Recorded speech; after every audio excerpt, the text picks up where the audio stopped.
Jangan lupa untuk subscribe dan nyalakan lonceng notifikasinya. Kita akan segera menyimak informasi mengenai sistem peringatan dini atau early warning system yang akan disampaikan oleh Najla Hilabi berikut ini. Silakan, Najla.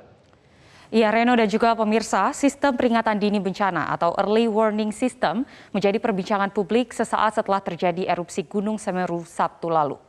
Dugaan tidak adanya alarm peringatan dini di kawasan Puncak Semeru mengakibatkan dampak erupsi meluas, menimbulkan belasan korban jiwa. Kita simak informasinya.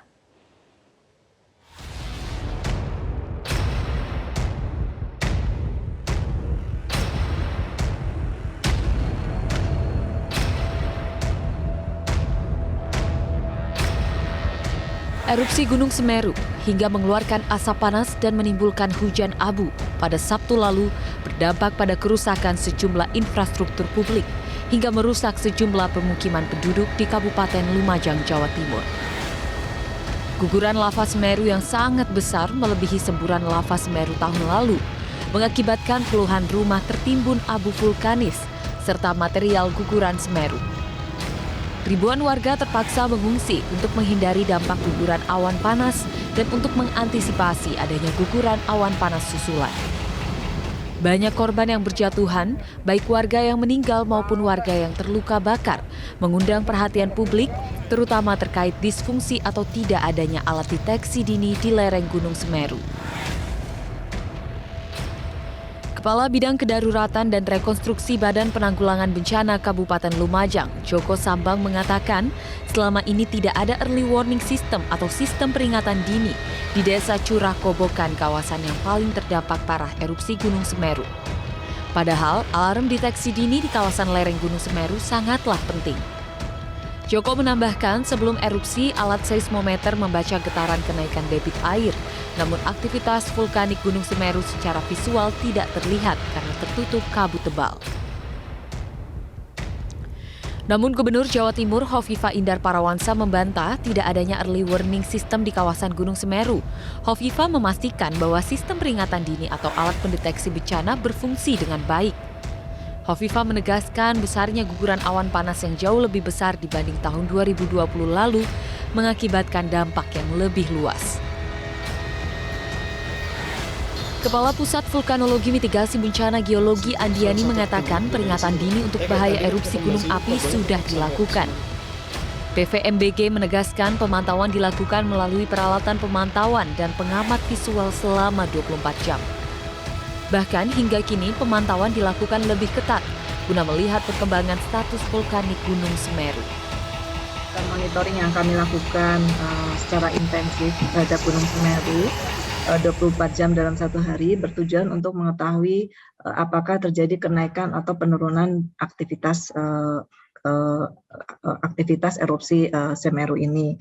Nah, terkait dengan dari 24 jam menjadi 6 jam, tentunya ini akan memudahkan kami untuk melakukan evaluasi karena setiap 6 jam kami evaluasi, setiap 6 jam kami evaluasi. Tentunya tujuannya adalah agar memudahkan kami untuk melihat perkembangannya dalam jangka waktu yang lebih pendek. Tanggal 1 sudah ada, kemudian tanggal 2 juga sudah kami sampaikan informasinya melalui surat maupun di dalam WA Group. Jadi kami sudah menyampaikan tanda-tandanya, kemudian juga kami melihat sampai hari ini pun belum terjadi peningkatan. Jadi kemarin pada tanggal 4 itu jarak luncuran sampai 11 kilo berdasarkan pengamatan lapangan, tetapi hari ini hanya mencapai 2 kilo. Dan dari sisi kegempaan pun juga masih merupakan gempa-gempa yang sifatnya dangkal. Jadi kami masih melihat ini masih pada status waspada.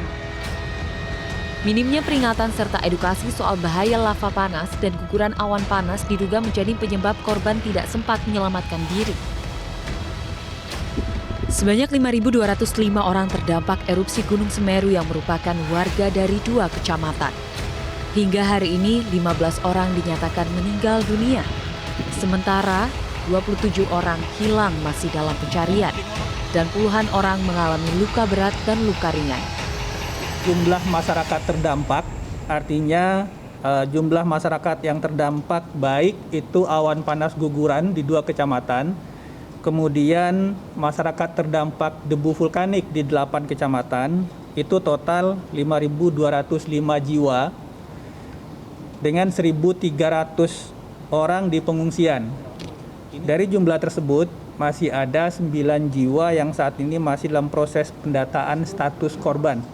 Apakah hilang atau korban meninggal, ini masih dalam pendataan, kita belum menerima informasi yang detailnya.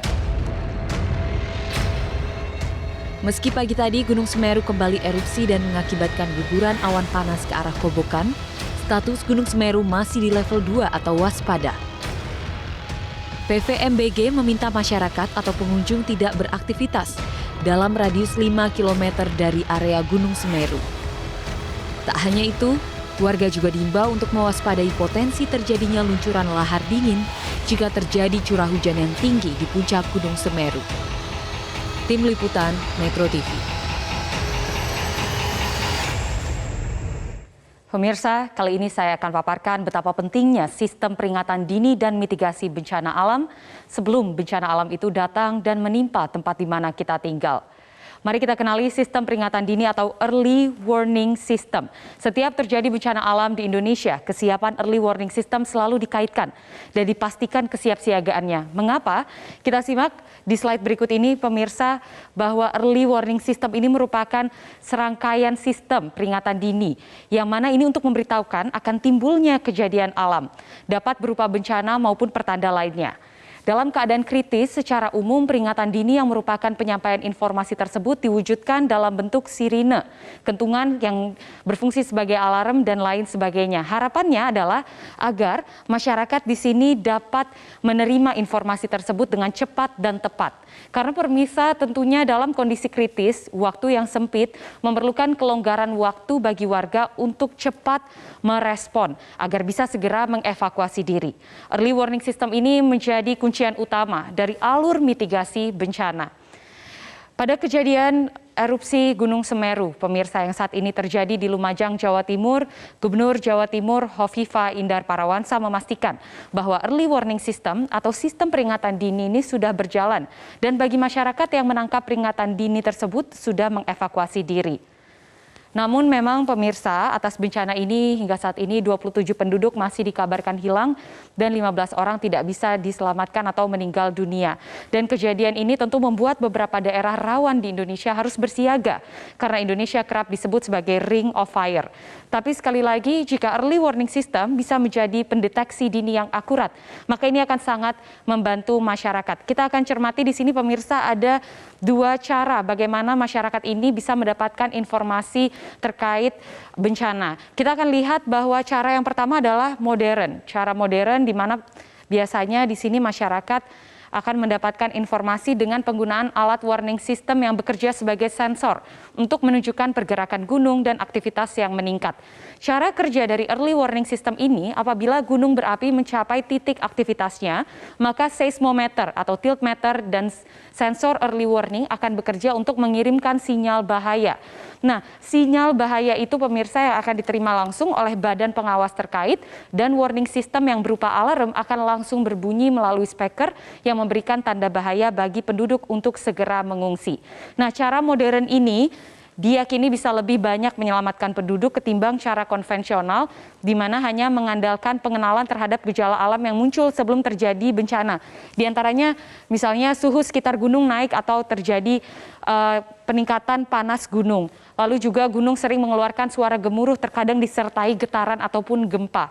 Lalu juga mata air mengering, tumbuhan di sekitar gunung juga layu, binatang-binatang di sekitar gunung bermigrasi. Dan biasanya secara konvensional warga mengandalkan juru kunci untuk memperhitungkan jika ada salah perhitungan dan gunung berapi meletus secara tiba-tiba, tentu ini tidak bisa memberi kelonggaran waktu untuk masyarakat mengevakuasi diri.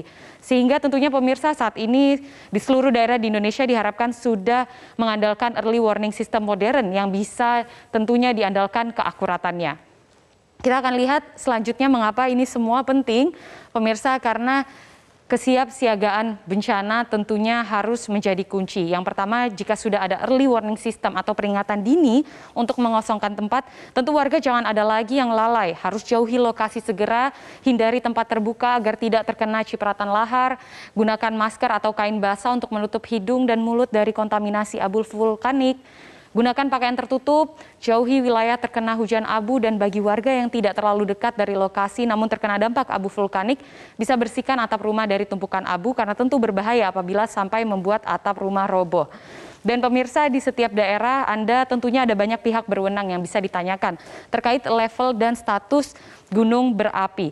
Level 1 normal pastinya artinya kondisi aman, tidak ada aktivitas gunung api. Dan untuk level 2 artinya Anda harus waspada karena ada perubahan gejala yang diakibatkan oleh aktivitas magma, tektonik, dan hidrotermal. Sehingga harus waspada dan pastinya ada larangan untuk beraktivitas. Yang ketiga adalah siaga yang menandakan gunung berapi sedang berpotensi menimbulkan bencana dan warga harus mengosongkan daerah. Dan yang terakhir adalah awas yang menandakan gunung berapi memiliki kecenderungan untuk meletus dan wilayah kawasan bencana wajib dikosongkan. Informasi ini yang tentunya harus diedukasi terus ke masyarakat terkait pentingnya mitigasi bencana di daerah rawan gunung meletus. Dan pemirsa, tentunya pentingnya mitigasi bencana ini juga harus diselesaikan dari hulu. Semua bisa terintegrasi dengan baik dari mulai early warning system yang bekerja dengan baik, mitigasi bencana yang cepat dan tanggap, maka tentu ini bisa meminimalisi dampak yang ditimbulkan. Di mana terlebih jika riwayat bencana atau potensi bencana ini ada, maka tentu pemangku kebijakan penting untuk membuat pedoman perencanaan pembangunan sebagai langkah mitigasi bencana, dan yang terakhir pastinya sosialisasi berkala, memberi pengetahuan kepada masyarakat untuk mengurangi resiko dari terjadinya bencana. Pemirsa, mengapa kita harus serius dalam hal mitigasi bencana? Karena dari Badan Nasional Penanggulangan Bencana (BNPB) sudah mengatakan bahwa Indonesia memiliki resiko bencana yang sangat besar, sehingga menjadi salah satu negara dengan resiko bencana tertinggi di dunia dan dijuluki sebagai supermarket bencana. Kita bisa lihat di slide belakang saya ini, pemirsa, jenis bencana alam yang terjadi di Indonesia sangat beragam dan banyak. Contoh yang terjadi gempa bumi di Aceh itu merupakan gempa bumi tertinggi sekitar 9,3 skala Richter terjadi pada 26 Desember 2004 lalu. Lalu gunung meletus, gunung Merapi di daerah Yogyakarta, lalu juga ada terjadi tsunami di Aceh, dan juga pada 2018 terjadi di pesisir Banten dan Lampung. Lalu banjir yang juga menjadi ancaman bagi kota-kota besar seperti DKI Jakarta, Bandung, dan Semarang. Lalu juga kebakaran hutan, Riau, Kalimantan Barat, dan Kalimantan Tengah. Nah pemirsa, tentu dengan predikat yang kita punya sebagai Ring of Fire dan negara yang memiliki kerawanan tinggi akan bencana alam, maka peringatan dini atau early warning system mutlak adanya sebagai hulu dari mitigasi bencana. Secara keseluruhan, keterlibatan pemerintah, aparat, akademisi juga diperlukan untuk meningkatkan pengetahuan masyarakat akan bahaya bencana yang bisa menerpa kapan saja. Demikian pemirsa, Breaking News Metro TV akan saya kembalikan ke rekan Reno Reksa. Silakan. Baik, terima kasih rekan Najla Hilabi untuk pemaparannya terkait early warning system. Dan